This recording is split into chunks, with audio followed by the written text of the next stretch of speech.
Morning student, आइए आज बात करते हैं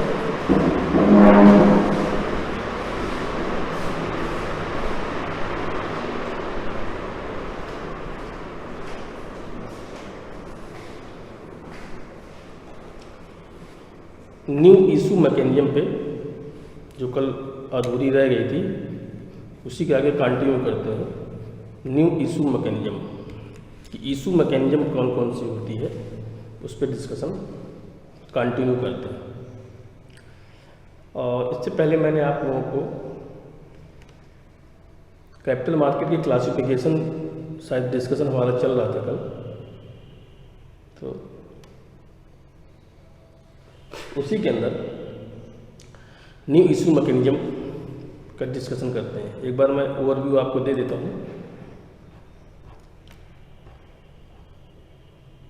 कि कैसे प्राइमरी मार्केट पार्टिसिपेंट्स हम बात कर रहे थे, मर्चेंट बैंकर्स कौन होते हैं, रजिस्ट्रार कौन होते हैं, अंडर राइटर्स कौन होते हैं, ट्रांसफर एजेंट कौन होते हैं, डिवेंचर होल्डर कौन होते हैं, पोर्टफोलियो मैनेजर कौन होते हैं, printers, advertising agency, collecting and coordinating bankers, इन सारी की चीज़ों के बारे में आपने डिस्कशन किया था। और इससे पहले हमने primary market importance, capital information क्या है, लिक्विडिटी क्या है, डाइवर्सिफिकेशन क्या है, रिडक्शन इन द कास्ट क्या है, बिजनेस एक्सपेंशन क्या है, और फंक्शन ऑफ प्राइमरी मार्केट के बारे में डिस्कशन किया था। Significant of primary markets, future of primary markets and classification of capital markets में प्राइमरी मार्केट क्या होता है। दो तरह की मार्केट्स थे आपकी, प्राइमरी मार्केट्स और सेकेंडरी मार्केट्स। ये सारे डिस्कशन हमारे चल रहे थे।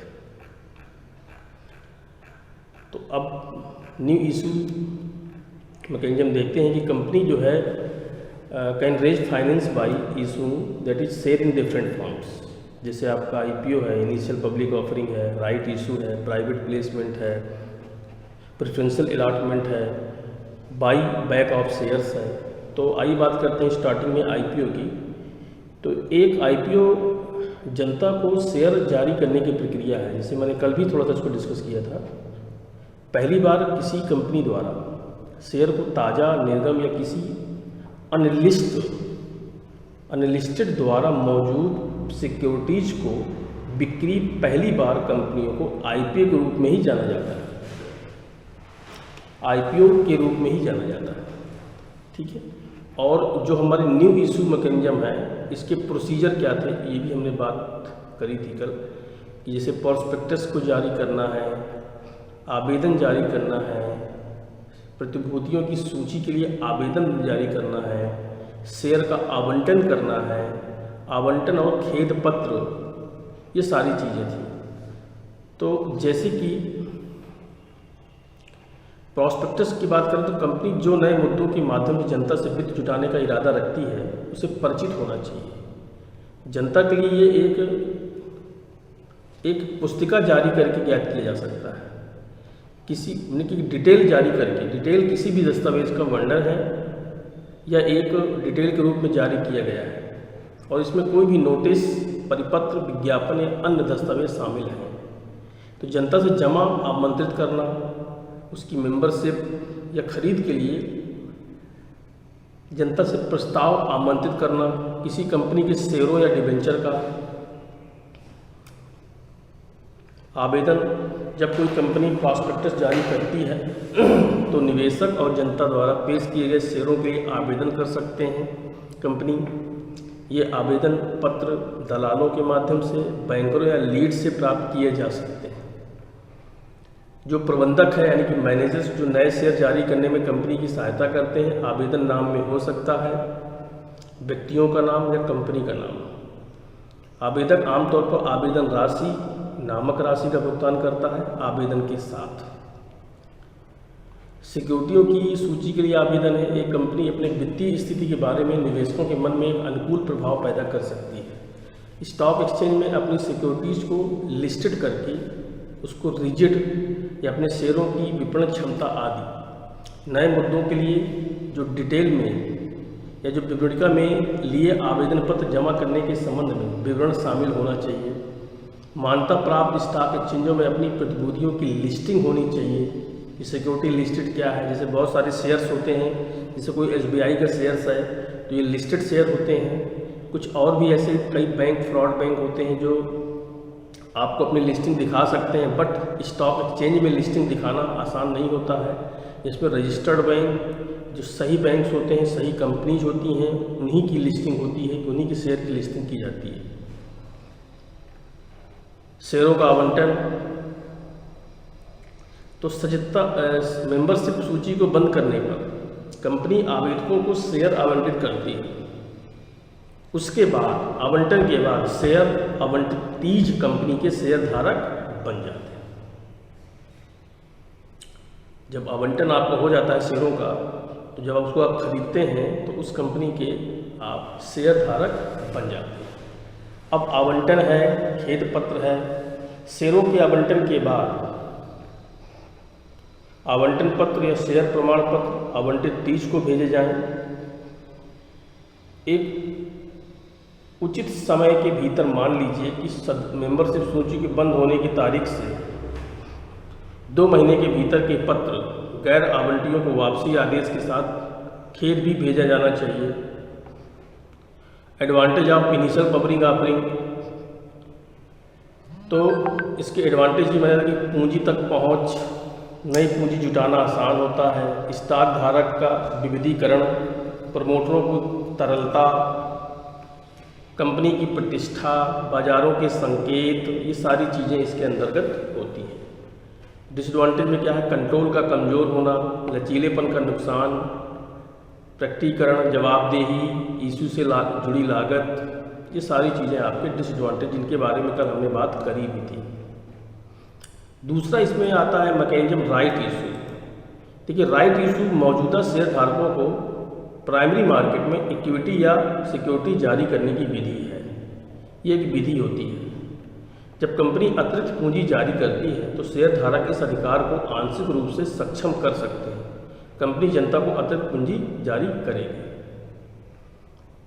इसके एसेंशियल की बात करें, एसेंशियल ऑफ राइट इशू, तो शेयर धारकों को अपनी कंपनी द्वारा निर्धारित अनुपात के अनुसार उनके द्वारा धारित शेयरों की संख्या मिलती है। दूसरा, मूल प्रति शेयर कंपनी द्वारा निर्धारित किया जाता है। मौजूदा शेयर धारक अधिकार का प्रयोग कर सकते हैं और शेयरों के लिए आवेदन कर सकते हैं। अधिकार बेचे जा सकते हैं। अधिकारों का प्रयोग एक निश्चित अवधि के दौरान ही किया जाता है। एडवांटेज में क्या है कि ये सार्वजनिक मुद्दे की तुलना में कम खर्चीला है। मौजूदा शेयर धारक पैटर्न परेशान नहीं होते हैं। आवेदनों और आवंटन का प्रबंधन कम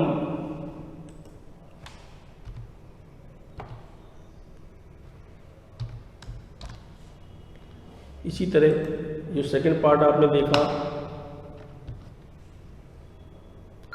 थर्ड पार्ट देखा,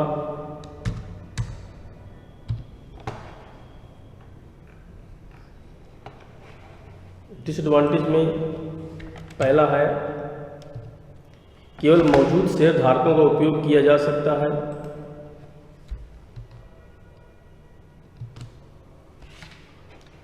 तो ये इसके एडवांटेज और डिसएडवांटेज थे। बड़े मुद्दों के लिए कुशल नहीं है। अब आता है प्राइवेट प्लेसमेंट। तो प्राइवेट प्लेसमेंट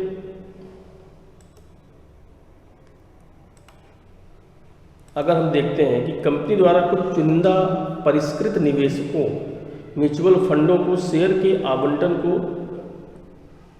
रिप्रेजेंट करता है।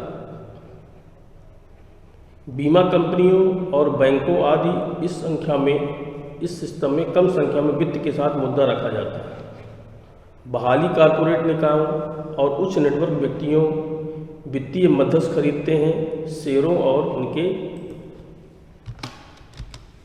बाद तारीख में एक उपयुक्त मूल्य पर निवेशकों को बेचते हैं।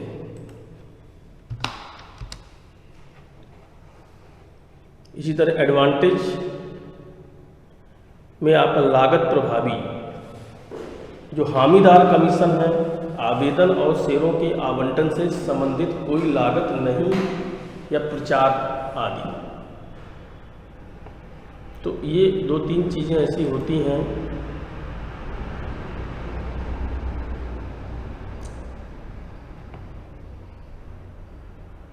कि मैं कुछ चीज़ें आपको दिखा दूँ।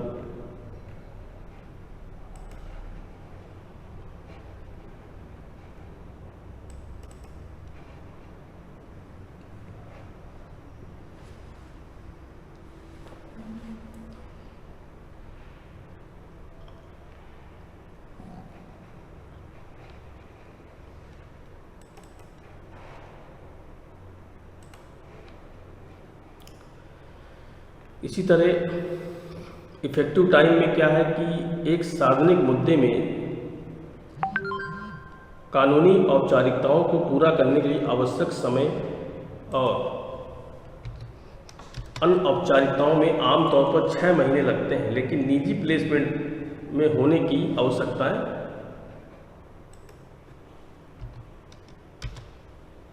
कंप्लीट कम है। निजी प्लेसमेंट में होने की आवश्यकताएं पूर्ण कम, कंप्लीट होने में कम समय लगता है। अब जैसे संरचना प्रभावी, इसमें एंटरप्रेन्योर्स की ज़रूरतों को पूरा करने के लिए संचालित किया जाता है या शर्तें खरीद इस संस्थानों के साथ इस मुद्दे पर आसानी से बातचीत की जा सकती है।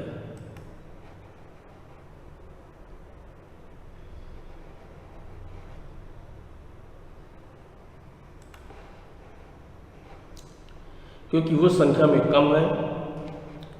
प्रभावी पहुंच, निजी प्लेसमेंट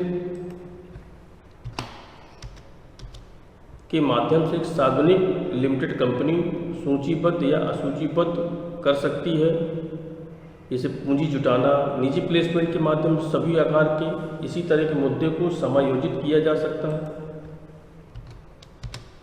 या छोटा या बड़ा, जहां सार्वजनिक निर्गम बाजार में मुद्दे के डिसएडवांटेज की अगर बात करें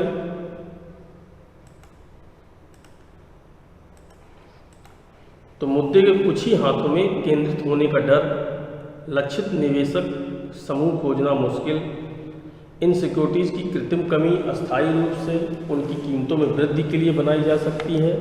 इस प्रकार निवेशकों को गुमराह करना, शेयरों की नियुक्ति जनता के मन में निवेश करने के लिए विश्वास पैदा नहीं करती है।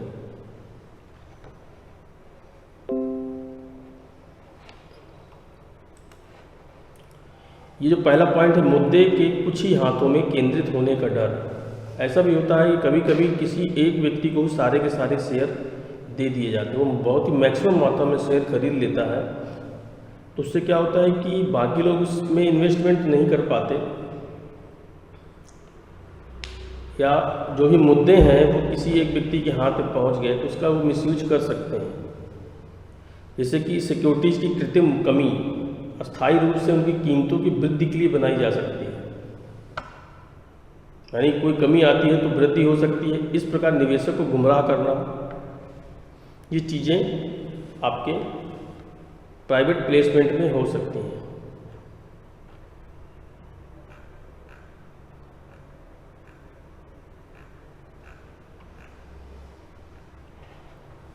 अब एक होता है बाई बैक शेयर।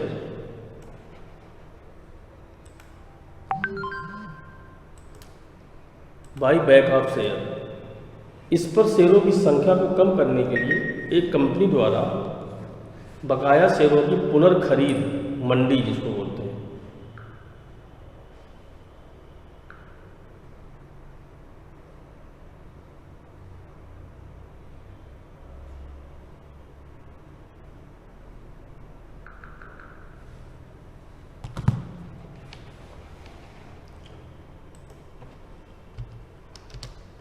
कंपनियां शेयरों के मूल्य को बढ़ाने या किसी को खत्म करने के लिए शेयरों को वापस खरीद लेगी।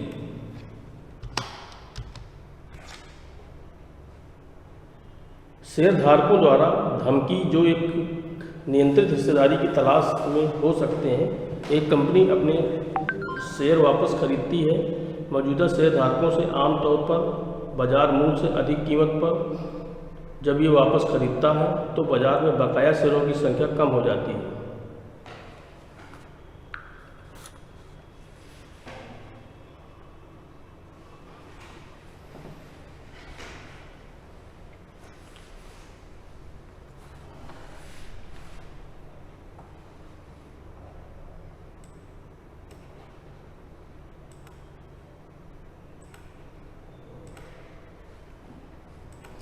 रीजंस क्या है?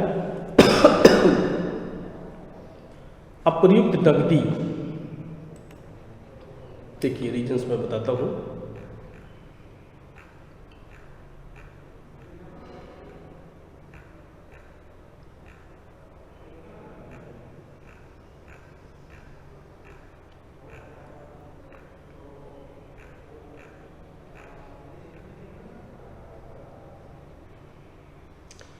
जैसे आपका एक होता है unused cash.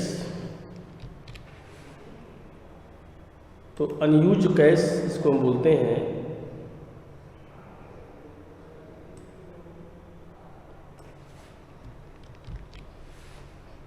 Unused cash.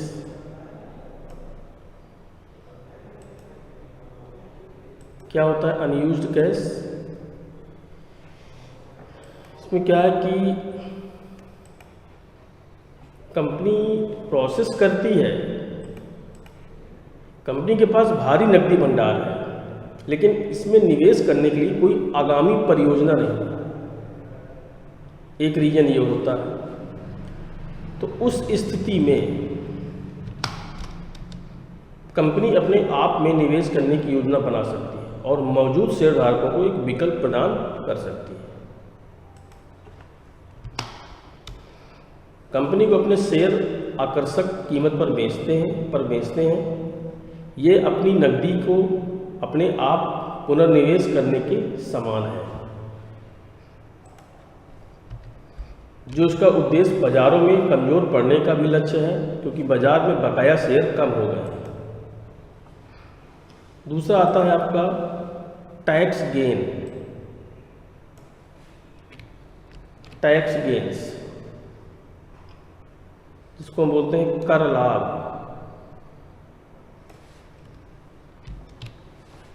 Tax gain. तो देखिए टैक्स गेन में चूंकि डिविडेंड पर पूंजीगत लागत लाभ भी तुलना में अधिक दर से टैक्स लगाया जाता है, इसलिए कंपनी को बाय बैक पसंद है।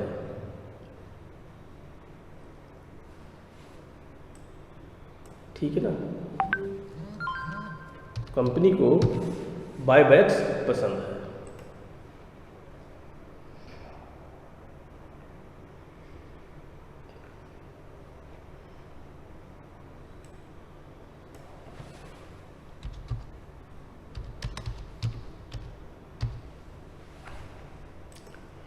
अपने निवेशकों को इनाम देने के बजाय कम डिविडेंड गेन बांटने पर टैक्स कम है। शेयरों के बाजार मूल्य को बढ़ाने के लिए, तो शेयरों के बाजार मूल्य बढ़ाने के लिए मतलब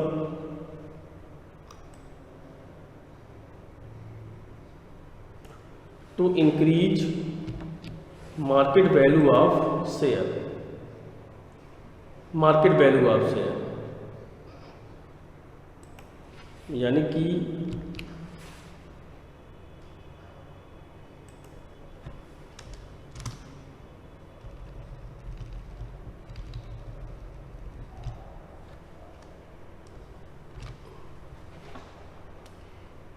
हम शेयरों के मार्केट वैल्यू को बढ़ाने के लिए क्या कर सकते हैं? एक कंपनी के उद्देश्य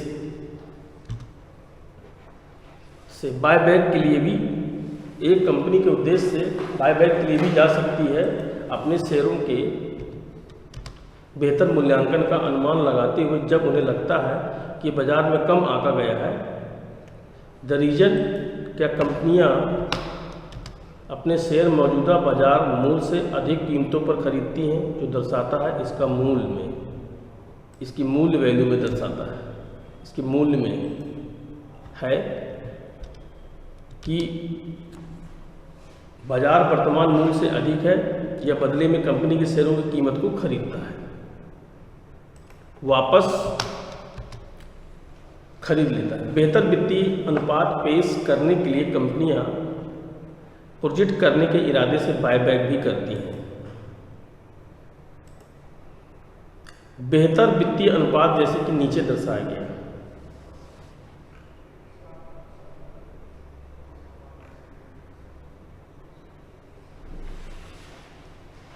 बेहतर वित्तीय अनुपात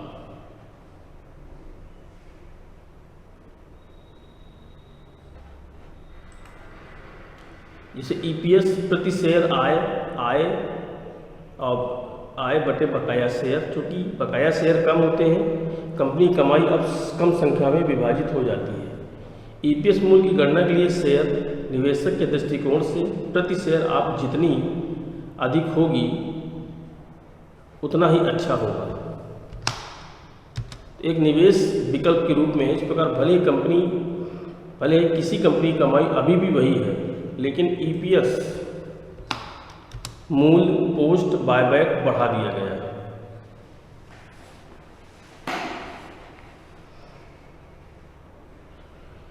ROE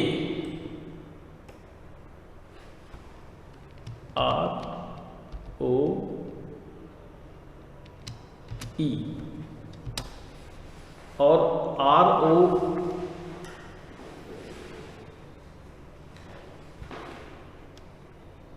ROA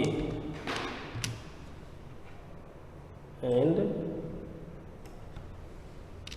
ROE बढ़ाने के लिए जब कोई कंपनी अपनी स्टॉक खरीदती है तो उसकी बैलेंस शीट पर नगद संपत्ति होती है, उसको कम करना, इससे एसेट वैल्यू पर रिटर्न बढ़ता है और आगे बकाया भी कमी के कारण शेयर बाजार में ROE मूल्य भी बढ़ जाता है। और बाहर निकले विकल्प कंपनी जो बाहर जाना चाहती है देश या यदि गतिविधियों को बंद करने की योजना बना रहे तो शेयरों को वापस खरीद सकते हैं। भारतीय द्वारा वापस खरीदने पर प्रतिबंध, सेबी शेयरों की पुनर्खरीद के दिशा निर्देश शेयरधारक में एक विषय प्रस्तापित किया गया है, मीटिंग जिसको बोलते हैं। बी, वापस खरीद कुल चुकता पूंजी और मुक्त भंडार के 25% से अधिक नहीं होनी चाहिए। सी, सॉल्वेंसी की घोषणा सेबी और कंपनियों के रजिस्ट्रार के पास दाखिल करनी होगी। डी, खरीदे गए शेयर पीठ को बुझा देना चाहिए और शारीरिक रूप से नष्ट कर देना चाहिए। ई, कंपनी को बोनस, रूपांतरण वारंट को छोड़कर 2 साल के भीतर सिक्योरिटीज का कोई और मुद्दा नहीं बनाना चाहिए। बायबैक के तरीके, टेंडर ऑफर, ओपन पेशकश, कर्मचारी स्टाफ विकल्प, टच गुलामी, विषम स्लॉट की पुनर्खरीद, ये चीज़ें शामिल हैं। एडवांटेज, बायबैक सुविधा कंपनियों को अपनी नकदी को प्रभावी ढंग से प्रतिबंधित करने में सक्षम बनाती है। कंपनी जिसके पास बड़ी मात्रा में मुक्त भंडार है वो धन का उपयोग शेयरों के अधिग्रहण के लिए कर सकती है पुनर्खरीद विधि के द्वारा, बायबैक विधि के द्वारा। ये कंपनियों को शेयर पूंजी को कम करने में मदद करता है। ये मौजूद शेयरों के मूल्य में सुधार करता है। उच्च वित्तीय जोखिम से बचें, शेयरधारकों को अधिकतम रिटर्न सुनिश्चित करें। बायबैक मोटो शत्रुतापूर्ण अधिग्रहण हिट्स के खिलाफ एक प्रभावी रक्षा रणनीति तैयार करने में मदद करता है। शेयरों की पुनर्खरीद का सारा नियंत्रण प्रभुत्वों के हाथ में होता है, तो कि स्थिति अल्पसंख्यक शेयरधारक कमज़ोर हैं। बायबैक से पहले प्रमोटर लेखांकन में हेरफेर करके कमाई को समझ सकते हैं, उनकी नीतियों को समझ सकते हैं। शेयरों की उच्च खरीद से स्टॉक की कीमतों में कृत्रिम हेरफेर हो सकता है, जैसे लेन देन करते समय इसमें कीमतों में असमान वृद्धि होती है। तो ये सारी चीज़ें इनके थ्रू आ जाती हैं, जैसे कि आपने देखा।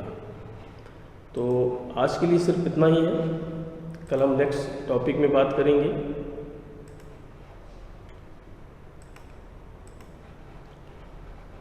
तो चलिए हम आगे नेक्स्ट टॉपिक से आपसे कल से डिस्कशन करेंगे। Thank you.